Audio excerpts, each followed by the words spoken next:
यह कथा महिषासुर मर्दिनी के रूप में प्रसिद्ध देवी दुर्गा के प्राकट्य और महिषासुर के वध की दिव्य गाथा है।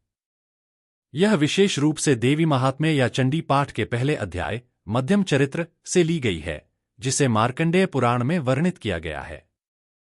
प्राचीन काल में देवताओं और असुरों के मध्य 100 वर्षों तक भयंकर युद्ध होता रहा। उस युद्ध में असुरों के नायक महिषासुर ने देवताओं की सेना को पराजित कर दिया और स्वर्ग पर अधिकार जमा लिया। देवता हारकर स्वर्ग से निष्कासित हो गए। तब सभी देवता ब्रह्मा जी को साथ लेकर भगवान शिव और विष्णु के पास गए।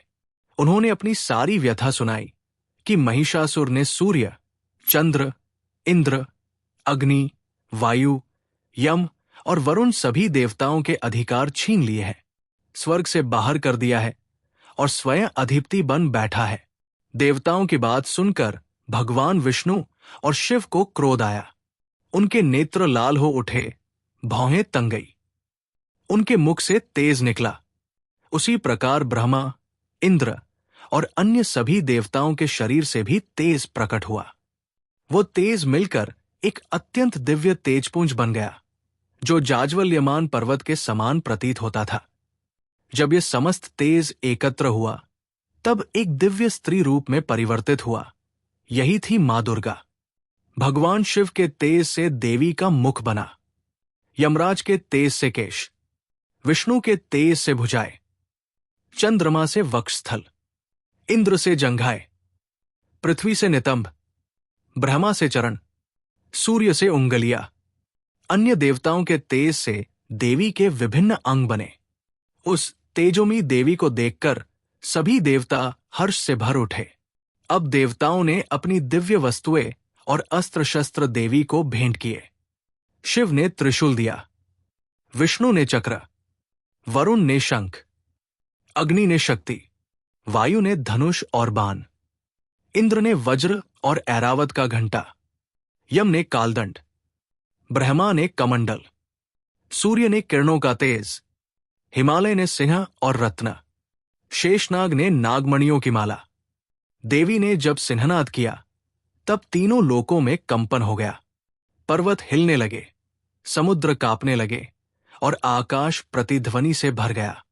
अब महिषासुर ने ये दिव्य गर्जना सुनी। वो क्रोध में भरकर अपनी विशाल सेना के साथ देवी से युद्ध करने आया।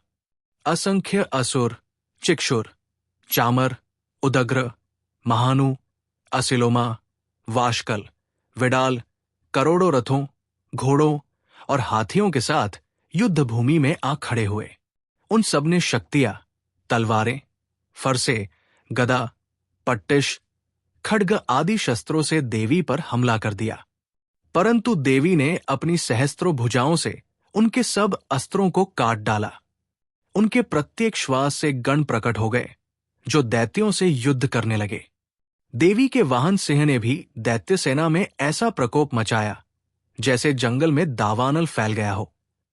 देवी ने क्रोध में भरकर त्रिशूल से असुरों को भेद डाला, गदा से कई को चूर कर दिया, घंटे की आवाज से असुरों को यमलोक पहुंचा दिया, तलवार से सिर काट डाले, धनुष से बाण चला चलाकर दैत्यों का वध कर दिया।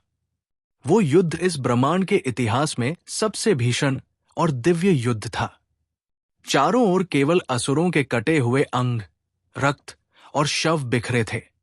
देवताओं ने हर्षित होकर देवी की स्तुति की। देवी प्रसन्न हुई और महिषासुर के अंत की ओर अग्रसर हुई। आगे की कथा महिषासुर के वध की विस्तृत लीला अगले भाग में। इस प्रकार श्री मार्कंडेय पुराण में सावर्णिक मनवंतर की कथा के अंतर्गत देवी महात्म्य में महिषासुर की सेना का वध नामक दूसरा अध्याय संपूर्ण हुआ।